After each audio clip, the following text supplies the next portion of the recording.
TBC 클리닉 건강 365 오늘의 주치 대구 파티마병원 류마티스 내과 강종환 과장과 지금부터 함께하겠습니다. 어서 오세요. 안녕하세요. 네, 안녕하십니까. 대구 파티마병원 류마티스 내과에서 근무하고 있는 강종환입니다. 네. 오늘 다룰 질환이 바로 베체트병이라는 질환인데 좀 생소한 그런 병명입니다. 실제로도 이게 희귀 질환이라고 얘기를 들었어요. 어떤 병인지 소개 좀 해주시죠. 네, 맞습니다. 그 베체트병은 국내에 약 3만에서 5만 명 정도의 이제 유병률을 가지고 있는 국내에서 희귀 난치성 질환으로 등록된 질병입니다. 네. 저희 베체트병은 저희 류마티스 전문의들에게도 이제 진단이 그렇게 쉽진 않은 질병입니다. 진단 과정이 이제 일반적인 질병과는 조금 다릅니다. 우리가 이제 일반적인 질병을 진단받는 과정을 이제 머릿속에서 상상을 해보신다면, 먼저 이제 병원을 방문하셔서 여러 가지 이제 의료진과 면담을 하고, 이제 의료진의 어떤, 이제 평가를 합니다. 그리고, 여러 가지 혈액 검사, 사진, 사진에 여러 가지 엑스레이, CT, 내시경, MRI 등을 찍고 또 필요에 따라서는 이제 조직 검사까지 하게 돼서 저희가 이제 어떤 특정 진단이 되게 되고 그에 맞춤 치료가 이루어지는 게 일반적인데 네. 베체트병은 사실 그런 과정이 일부 있긴 하지만 대부분은 과거의 나와 그리고 현재의 나의 여러 가지 증상들의 상황에 따라서 진단이 만들어지는 그런 병이 되겠습니다. 네, 과장님, 베체트병이 참 특이한 게 이게 다양한 부위의 증상이 동시에 혹은 또 이게 서로 다른 시기에 시차를 두고 생긴다고 하더라고요. 그렇게 나타나는 이유가 있을까요? 네, 저희 베체트병은 이제 재발성 1년에 3번 이상 이제 입이허입니다. 그 아프타성 궤형이라고 하는데 주로 이제 1cm 내외의 통증을 매우 동반하게 되고 뿌리 부분은 하얗고 주변은 빨갛게 발적이 생기는 양상이 1년에 3번이라고 되어 있긴 하지만 실제 베체트 환자분들은 거의 입이 헌 날과 안 헌 날이 동일할 정도로 잦은 이제 구강궤양을 호소하고 계시고 예. 그리고 이제 특징적인 소견이 성기 음부 부위에 이제 입과 동일한 그런 궤양성 질환이 또 생기게 됩니다. 그리고 이제 베체트병의 좀 독특한 증상이 눈침범. 눈침범 같은 경우에는 눈침범도 조금 이제 생소한 이제 포도막염이라는 특정 진단명 또는 시신경염, 눈 혈관의 어떤 폐색 이제 이런 눈침범 그리고 이제 특징적인 여러 가지 이제 피부 침범. 그러니까 피부 침범의 양상은 이제 저희가 구진 농포성 쉽게 말하면 이제 여드름과 비슷한 그런 피부염이 매우 잦게 생기고 또한 이제 결절성 홍반이라고 해서 저희가 정강이뼈 주로 앞쪽에 발생하는 주로 한 500원 정도 사이즈 되는 피부 발진 그리고 통증을 유발하는 피부 증상 이 이제 아주 여러 시기를 거쳐서 또는 한 시기에 집중적으로 생기게 되어 있습니다. 네. 야, 참 신기하네요. 방금 말씀해 주신 증상이 한꺼번에 나타날 수도 있지만 또 몇 년에 걸쳐서 나타날 수도 있다는 거잖아요. 자, 그러면 단순 질환과는 베체트병이 이제 감별이 좀 필요할 것 같거든요. 일반적인 뭐 구내염이나 구내 궤양과는 어떤 차이가 있는 거예요? 저희 베체트에서 생기는 아프타성 궤양의 일반적인 정의는 아까 말씀드린 대로 혈관염 또는 혈관의 폐색에 의해서 생기는 궤양이기 때문에 경계가 뚜렷합니다. 그 침범 혈관만 딱 이제 영역이 있어서 비교적 경계가 아주 선명하다면 저희가 일반적인 바이러스나 여러 가지 영양 부족에 의한 궤양 등은 말 그대로 이제 점막이 이제 찢어지는 양상으로 생기고 외상에 의해서 생기기 때문에 경계가 상당히 불투명한 이제 그런 양상이 되겠습니다. 네.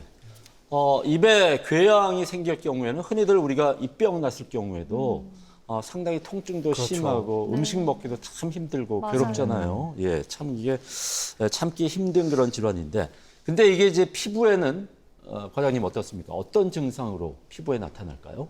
네, 피부 침범의 경우에는 입보다는 조금 더 다양한 증상이 발생되게 됩니다. 가장 뚜렷한 증상으로는 이제 이전 말씀드린 대로 주로 정강이뼈 앞쪽, 우리가 소위 말해 촛대뼈 주변 피부에 결절성 홍반이라고 하는 빨갛게 달아오르면서 통증이 생기고 사라질 때는 보랏빛으로 마치 멍든 듯이 이제 사라져가는 그런 피부염이 이제 과거부터 시작해서 여러 번 반복이 되고, 또 하나 이제 환자분들께서 많이 호소하시는 가성 모낭염. 그러면 일반적인 모낭염과 가성 모낭염의 차이는, 우리가 일반적인 모낭염은 이제 땀을 많이 흘리거나 여러 가지 이제 지방이 많아서 이제 털이 나는 부위에 염증이 생기는 병이라면, 가성 모낭염으로 가장 유명한 게 남자분들 같으면 면도할 때 네. 예, 이제 많이 생기는 그런 가성 모낭염이 면도를 하지 않았는데도, 심지어는 털이 많이 없는 곳도 주로 이제 팔다리, 몸통에 주로 생각보다 또 얼굴엔 또 적게 생깁니다. 네. 그런 어떤 가성 모낭염, 그리고 이제 일부 좀 심하신 분들 같은 경우에는 피부의 혈전, 예, 이런 증상들이 주된 피부 증상이 되겠습니다. 네. 그리고 또 앞에서 눈에 심한 염증, 포도막염도 생긴다 이런 얘기를 해주셨는데, 그래서 베체트병은 심하면 실명까지 갈 아이고. 수도 있다 이런 이야기가 있더라고요. 이게 사실인지가 궁금하고요. 그리고 또 우리가 어떤 증상이 있을 때 특히 이걸 조심해야 될까요? 네, 베체트병에서 아주 뚜렷하고 또 특징적인 소견이 바로 이런 눈침범입니다. 그 포도막염으로 저희 베체트병을 진단받는 경우가 꽤 있습니다. 그러면 이제 베체트병은 우리가 이제 각막에서 망막 사이에 전반적인 조직을 이제 유리체 또는 이제 포도막이라고 또 표현을 하는데, 이제 그곳에 염증이 생기는 이제 병으로, 앞쪽에 포도막에 좀 더 이제 각막에 가까운 앞쪽에 생긴다면 실명을 하는 경우가 잘 없습니다. 네. 근데 이제 뒤쪽에 망막에 가까운 쪽에 염증이 생길 때는 이제 실명의 위험성이 좀 있습니다. 하지만 이제 우리나라는 워낙 그 치료가 잘 돼 있고, 또 특히 안과 의료진들이 빠른 진단과 잘 치료를 하시기 때문에 실명까지 이르는 경우는 잘 없는 것이 이제 우리나라의 좀 특징이 되겠습니다. 베체트병의 또 하나의 특징이라고 하면은 증상이 이렇게 나아졌다가 다시 심해졌다가를 반복한다고 하는데, 이런 악화와 호전의 패턴이 반복되는 이유가 있을까요? 어떻습니까? 네, 우리가 베체트병이 잘 오는 위치를 다시 한번 보면, 입, 그다음에 외음부, 피부, 그다음에 눈, 장, 이제 이런 조직입니다. 다 이제 머릿속으로 상상해 보면 외부와의 접촉이 잦은 조직들입니다. 결국 나의 이제 면역 상태와 외부의 어떤 자극 간의 여러 가지 이제 상호작용, 상관관계에 의해서 내 몸의 어떤 스트레스가 과하거나 외부 자극이 너무 심할 때에 이제 염증 반응이 과하게 생길 수가 있는데, 상당히 좀 그 염증 반응의 정도가 좀 비예측적인 상황이 많고, 그래서 이제 그 상황들을 과거부터 현재까지 총체적으로 조합을 해서 저희가 베체트병의 진단과 그다음에 질병의 정도를 이제 저희가 확인하고 있습니다. 네. 철원 씨 어릴 때 별명이 뭐라고 하셨죠? 눈이 동그래서 공주님이라고 했었나요? 아, 초롱이에요. 아, 초롱이었군요. 아, 맞다. 공주님은 네. 너무 저도 같네요. 네. 내뱉으면서 깜짝 놀랐습니다. 네. 예. 아니 근데 이 베체트병도 네. 별명이 있다고 하더라고요. 바로 실크로드의 병이라고 합니다. 그러니까 실크로드가 이제 고대 중동에서 아시아, 한국, 일본에 이르는 길인데, 이 나라들에서 잘 생기는 병이라서 이런 별명이 붙은 건가요? 네, 맞습니다. 저희 베체트병이 유전적인 경향성이 상당히 높습니다. 특징적으로 위도 30도에서 45도, 딱 우리나라 한반도의 예전에 정중간이 38도 선이었지 않습니까? 네. 딱 이제 우리나라, 중국, 네. 그다음에 이제 베체트의 이름도 투르키예의 의사인 이제 베체트 의사의 업적을 기려서 이제 베체트병이라고 이제 언급을 했는데, 그 투르키에도 이제 딱 그 영역입니다. 그리고 그 영역이 저희 실크로드 무역로. 그래서 이제 어떤 이제 우리 유전적인 경향성과, 그리고 이제 이 지역이 사계가 뚜렷하고 이제 외부의 어떤 변화가 많은 지역이다 보니까, 그런 외부적인 어떤 변화가 질병에 많은 영향이 있을 것이다라고 밝혀져 있습니다. 근데 질환들을 보면요, 특정 연령대에서 더 많이 발병하는 질환들이 있잖아요. 베체트병은 주로 20대에서 40대 젊은 분들에게 많이 생긴다고 하더라고요. 이유가 궁금한데요. 예.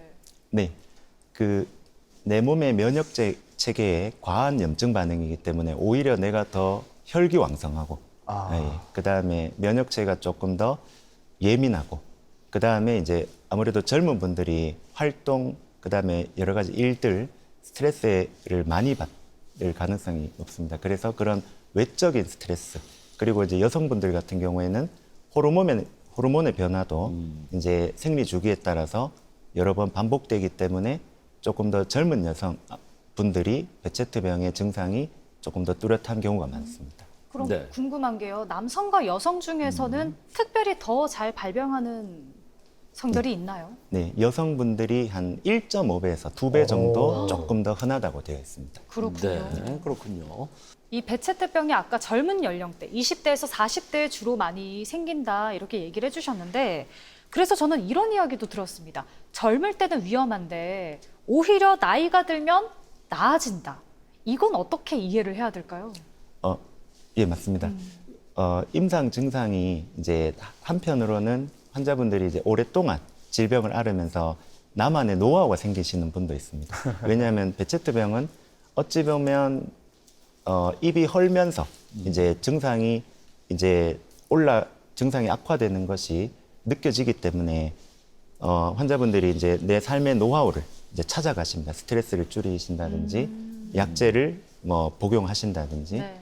근데 이제 젊고 활동이 많고 염증 반응이 좀 더 심하고 질병에 대해서 잘 이제 경험이 없을 때는 아무래도 질병 약화가 좀 더 잦은 것이 사실입니다. 완치도 어려운 병이지 않습니까? 과장님, 그러다 보니까 이제 치료의 기본 목표는 관리가 아닐까 싶은데요. 치료는 어떻게 이루어지는 거예요? 맞습니다. 저희 베체트병의 치료의 목적은 완치를 위해서가 아니고 말씀하신 대로 관리입니다. 그러면 관리의 목표는 최대한 염증 반응을 조절해서 구조적 손상을 줄이고 합병증을 줄이자. 이제 이게 목적이 되겠습니다.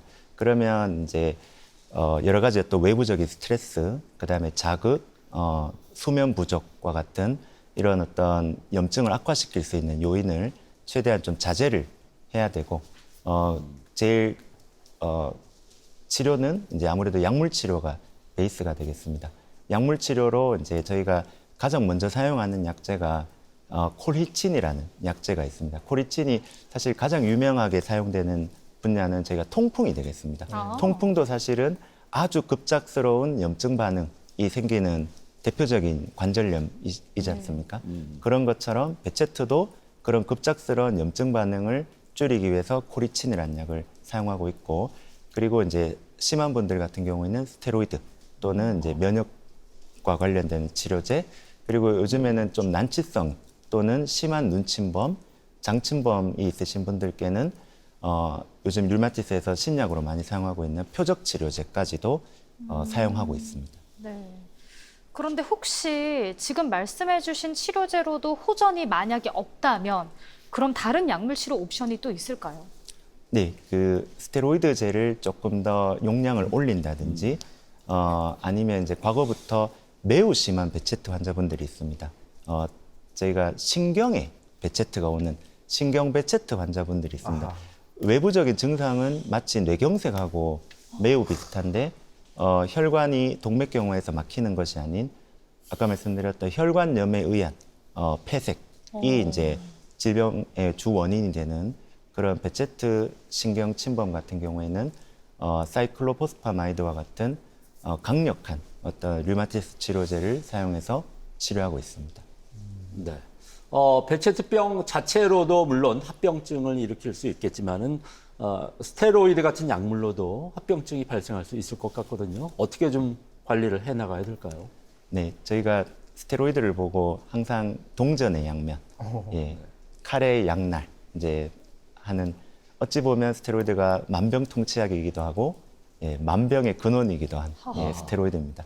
그래서 이제 스테로이드는 어찌 보면 참 어려운 표현이지만 적절히 슬기롭게 잘 쓰는 것이 가장 중요한데 스테로이드의 근원적인 목적도 베체트의 치료와 동일하게 질병을 완전히 압도하고 없애기 위해서가 아니고 관리하기 위해서, 그다음에 염증 조절하기 위해서이기 때문에 염증이 조절되면 또 스테로이드도 용량을 조절하고 염증이 악화되면 거기에 맞춰서 또 스테로이드 용량을 조절하고, 그리고 스테로이드를 지속적으로 사용할 수 없기 때문에 다른 약제를 병합해서 스테로이드의 필요 요구량을 줄여야 되고 이제 이런 과정을 주치 선생님과 꾸준히 지속적으로 해나가야 될 것입니다. 네. 베체트병이 뭐 완치를 위한 뭐 약이나 수술은 없지만 네. 말씀하신 대로 이제 약물 치료를 잘 받는 게 중요한데 사실 근데 환자분들이 약을 또 꾸준히 복용하는 게 이게 단순할 수 있지만 이 단순한 게 생각은 어려워요. 그렇죠. 예. 가장 어려울 수 있거든요. 만약에 환자분들이 먹다가 스스로 중단하는 경우도 있을 것 같아요. 네. 이렇게 되면 혹시 어떻게 됩니까?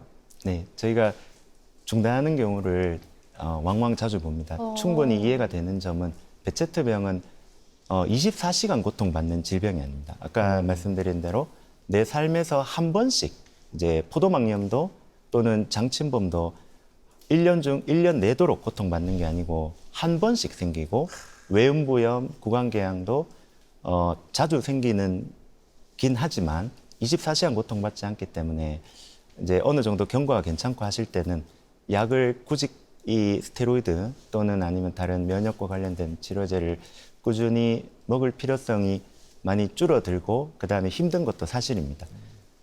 이제 이럴 때는 만약에 이제 질병 자체가 많이 안정적이고 그 일부 피부 점막이나 피부 국소적인 곳에만 침범하는 경우라면 충분히 주치 선생님과 상의해서 필요시에만 약제를 조절하면 되겠지만 이제 아까 말씀드린 대로 본인께서 눈을 침범했거나 그리고 그 눈도 후방 포도막염이나 시신경에까지 영향이 있을 정도의 이벤트였다 또는 장침범이 있다라면 사실은 다른 류마티스 질병과 동일하게 꾸준한 치료가 반드시 필요합니다. 절대 임의로 마음대로 끊어서는 안 된다는 얘기를 해주셨습니다. 아무래도 이게 또 평생 관리를 해야 하는 질환이다 보니까 꾸준한 치료와 함께 환자의 생활 관리가 정말 중요하다는 생각이 들거든요. 식단, 운동 어떻게 하면 될까요? 네, 가장 중요한 점은 이제 스트레스 관리입니다. 결국 이제 너무 기름진 음식, 자극적인 음식, 그다음에 그 무엇보다 중요한 점은 수면 조절입니다. 저희가 베체트 환자분들을 쭉 보다 보면 본인께서 이미 아십니다. 내일 내가 베체트가 나빠질지. 그 그래요? 핵심은 전날 얼마나 스트레스 받고 잠을 못 잤느냐. 아이고야. 어김없이 이제 스트레스를 받고 수면 부족을 앓으시면 며칠 뒤 또는 그 바로 다음 날 구강궤양과 피부 트러블을 이제 호소하십니다. 네. 그래서 이제 그런 어떤 삶의 여러 가지 스트레스와 그 관리가 약물 치료와 함께 병행되었을 때 이 베체트의 관리가 정말 잘 될 수 있겠습니다. 네. 아무래도 베체트 환자들은 면역 억제제를 많이 사용을 하다 보니까 면역이 상당히 좀 약해진 상태 아니겠습니까? 그래서 감기라든가 뭐 백신 접종 이런 부분도 신경을 써야 될 것 같거든요. 어떻습니까? 네, 맞습니다. 저희 류마티스 모든 질환이 이제 스테로이드, 면역 억제제 또 그 병 자체가 자가 면역 질환이다 보니까 외부 감염에 취약합니다. 그래서 이제 예방 접종은 저희가 다른 이제 질환에 비해서는 조금 더 적극적으로 추천을 하고 있긴 하지만 일부의 경우에는 그 예방 접종이 내 몸에 하나의 스트레스가 될 수가 있습니다. 그래서 우리가 생백신과 같은 조금 더 이제 살아있는 균을 주입한다든지 몸에 스트레스가 될 수 있는 상황 또는 현재 내가 베체트 증상이 조절이 되지 않고 염증 반응이 심할 때는 오히려 이제 일부 예방 접종은 조금 미룰 수 있다면 미뤘다가 몸이 안정적일 때 맞는 게 훨씬 더 효율적이며 그다음에 생백신 같은 경우에는 그 가급적 좀 피하도록 저희가 권유드리고 있습니다. 네. 맞기 전에 반드시 주치의랑 사전에 좀 상담이 필요할 것 같네요. 그죠? 네. 자, 그러면 베체트 환자들은 또 구강궤양이 있는 분들 많다고 하셨잖아요. 궤양이 있으면 아무래도 치과 치료 받기도 좀 힘드실 것 같은데 어때요? 네, 맞습니다. 그 치과 선생님들께서 많이 어려워하시는 환자분들이 또 베체트 환자입니다. 아무래도 이제 치과 치료 자체도 상당히 입안에 스트레스를 가하고 절개, 발치, 여러 가지 이제 기구를 이제 삽입한다든지 이런 게 많기 때문에 이제 여러 가지 시술 이후에 이제 염증, 이제 구강궤양이 이제 악화되는 경우가 있습니다. 이제 그렇다고 해서 제가 일반적인 어떤 치과 진료를 이제 피해야 된다든지 하지 못한다는 것은 아니고 그 염증 반응을 충분히 조절한 상태에서는 뭐 어떠한 뭐 임플란트, 발치, 어떠한 치료도 다 가능은 한데 그런 어떤 치료 중에는 이제 외부적인 스트레스, 수면 이런 것들이 다른 일반인들에 비해서는 조금 더 이제 강조가 되겠습니다. 네. 이 베체트병 자체가 워낙 증상도 다양하고 주의사항이 많아서 만성이 될수록 웬만한 증상에는 좀 무뎌지는 경향도 있을 수 있지 않을까 싶은데요. 그럼에도 불구하고 이럴 경우에는 꼭 병원에서 응급치료를 받아야 한다 하는 상황들이 있을까요? 예, 저는 주로 세 가지 경우를 말씀드립니다. 이제 특징적인 눈. 근데 눈은 제가 포도막염, 그러니까 눈침범이 일어났을 때는 사실은 안과를 안 갈 수가 없습니다. 왜냐하면 충혈이 되고 빛번짐이 생기고 앞이 잘 안 보이기 때문에 이제 안과를 방문하게 되고 이제 안과에서 이제 치료를 받는데 조금 좋아지셨을 때 그만두시는 경우가 꽤 있습니다. 그래서 이제 충분히 좋아질 때까지 치료를 해야 되고 또한 이제 그런 눈침범이 없도록 또 관리를 해야 되겠습니다. 그 다음에 두 번째는 장침범이 되겠습니다. 아까 말씀드렸던 회명부 침범은 그 자체로도 파열이 될 수 있고 반복적인 장침범에 의해서 장유착이 생길 수 있기 때문에 향후에 후유증을 줄이기 위해서 이제 적극적인 치료가 필요하고 그 다음에 매우 드문 일이긴 하지만 신경침범의 경우는 이게 뇌경색하고 증상도 매우 비슷하고 그 다음에 베체트 신경침범은 조금 더 뇌경색에 비해서는 뇌 중에서도 조금 더 위험한 위치에 잘 온다고 되어 있습니다. 소위 말해서 우리가 숨골이라고 표현하죠. 중뇌, 소뇌, 그 다음에 이제 쪽에 잘 오기 때문에 이제 이런 경우는 이제 베체트 환자분이 갑자기 마비 증상 또는 의식 저하 등이 생기게 되면 반드시 이제 의료기관을 방문해서 여러 가지 검사와 치료를 받으셔야 됩니다. 네. 네. 근데 생활 습관이 중요하다고 하셨으니까 가족력 같은 것도 혹시나 좀 영향을 미치지 않을까 싶거든요. 어때요? 네, 맞습니다. 이 베체트병은 유전적인 소인이 또 중요하기 때문에 가족력도 상당히 많고 그다음에 베체트병까지는 또 아니지만 그 베체트 환자분의 가족분들이 보면 입이 잘 얼고 또는 피부 트러블이 잘 생기시는 분들이 꽤 있습니다. 근데 베체트병까지는 이제 질병이 가진 않고 그런 어떤 구강궤양, 피부 염증 정도가 있을 수 있는데 이런 경우 때는 굳이 이제 베체트 치료까지보다는 내가 좀 더 스트레스 관리라든지 여러 가지 식단 조절, 그다음에 필요시에 이제 간단한 치료 이제 이렇게 권유드리고 있습니다. 네, 오늘 이렇게 희귀 질환인 베체트병에 대해서 함께 알아봤습니다. 이 병은 쭉 설명을 듣다 보니까 오래 달리기를 해야 되는 병인 만큼 몸의 치료와 더불어서 환자의 마음 치료 그리고 무엇보다 주변의 정서적 관리 이런 것들도 참 중요할 것 같아요. 어떻습니까? 네, 맞습니다. 제가 진료를 보면서 항상 그런 생각이 드는데 어떤 분들이 치료가 과연 잘 될까? 항상 웃으시는 분들이 치료가 잘 됩니다. 아하. 네, 오실 때마다 항상 웃으려고 하시는 분들. 근데 이제 치료가 좀 죄송하지만 안 되시는 분들은 선생님 전 도대체 전생에 무슨 죄를 지었을까요? 이런 말씀하시는 분들이 있거든요. 충분히 마음은 이해하지만 네. 저희가 이제 똑같은 상황도 우리가 얼마나 긍정적이고 얼마나 이제 희망적이고 요즘에는 치료도 많이 좋아졌고 그 다음에 극복할 수 있는 여러 가지 재반 상황이 많기 때문에 네. 내가 얼마나 긍정적인 게 중요하고 그 다음에 그 긍정이 치료에도 매우 중요하다.